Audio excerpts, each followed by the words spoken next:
there's this is a guy you're playing who has tinnitus. If people don't know what that is, it's you've got this ringing in your ear constantly. So the way that he kind of tries to get rid of that is by the music. And this movie, it's kind of unique because the music was all chosen first, and then the movie was kind of written around it. Is that correct? Yes, Okay, it was. so okay, It so was, all right, so which is really cool. yeah, It's very unique, you know.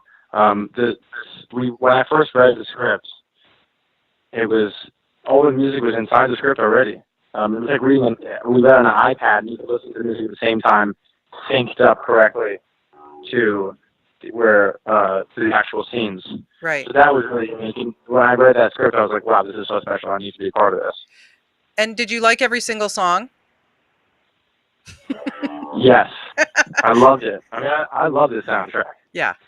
So Yeah, the soundtrack is brilliant. And I mean, even from the very first scene, the opening scene where we see you sitting in the car and the way that you're just interacting with it. What was it like for you to shoot a film like that and just have the music playing all the time for you, and that it was kind of like your co-star in a way? yeah, I mean, it was really cool. It was like doing a musical. You know, like I got into acting through musical theater, Hmm. and it actually felt like more comfortable. Like having music there, but like to back every scene, um, makes it feel like it gives you kind of a rhythm. Yeah. And like a lot of when you start learning acting, a lot of what they talk about is like you need to have rhythm. You need to have like the rhythm and the pace of the scene. But when you're doing music, when music's playing, it sort of gives you that rhythm, and everyone can kind of be on the same rhythm. Right.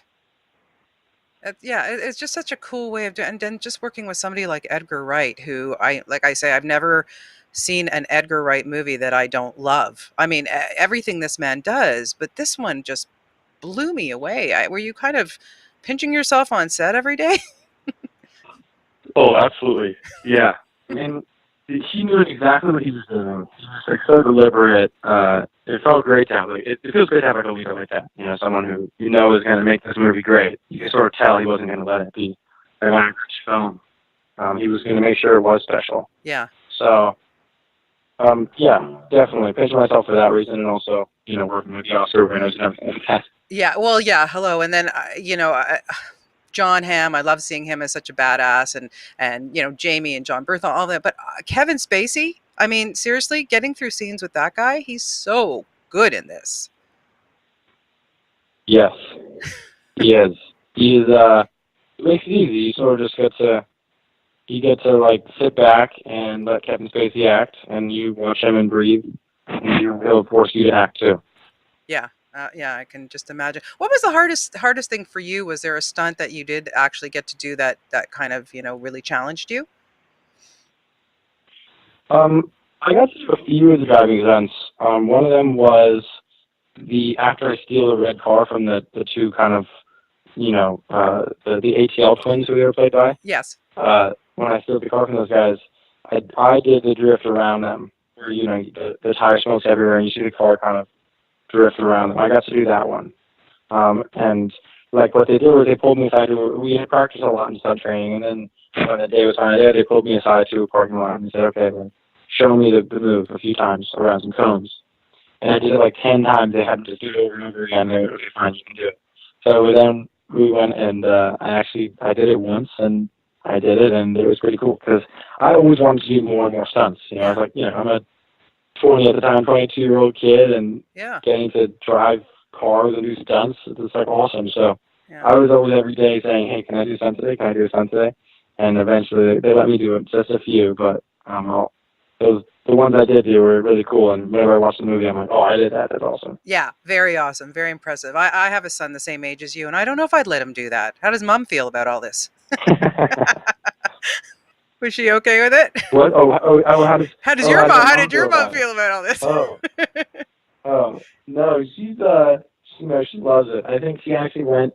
She bought about like 20 tickets at our local movie theater in Manhattan, and brought like all her friends, and then they all went to see it together. That's So awesome. it's pretty good. She's proud. She's a proud mom. She should be. I mean, you're doing really well, really, really well, and you've also got your music going on, and how are you balancing everything?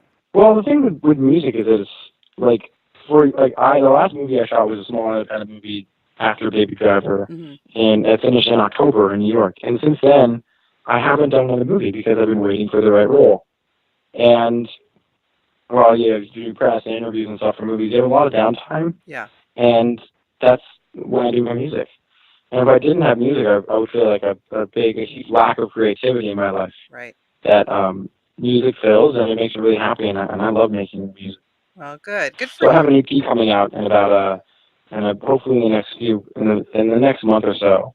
I have like the first single off my new EP coming out, That's amazing. and then around that I'll play some shows. I'm pretty excited for that. Oh, good. Well, maybe you'll come to Toronto and play here.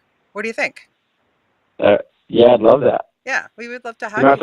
I filmed my first movie in Toronto. That's Filmed right. Carrie there. Yes, you did. Yes, you did. You did. You have a good time? Did you enjoy our city here? Yes. Good. Oh, I loved it. So great. Yeah, we want to have you back. So you have to. Yeah, it's been too long. You need to get back here. Well, I'll have to wrap up, but I just want to ask you. So yes, there's been a lot of talk that I know Sony's gone to Edgar and asked him to do a sequel for this. If it happens, I want to know what songs you would want on your soundtrack. You have to go to Edgar and you go, okay, Baby Driver has to have these songs. Give me a couple that you'd have to have on your soundtrack. Ooh, I need to think about that. Give me we should one have the for James sure. Brown one. I think we should have the James Brown one. Baby, baby, baby, baby, baby, baby. I think we need that one. Oh, that makes we need some sense. babies in there. Absolutely. You know what, a whole soundtrack with just baby songs. Rockabye Baby. I mean, you know, this could go on forever. Oh my God.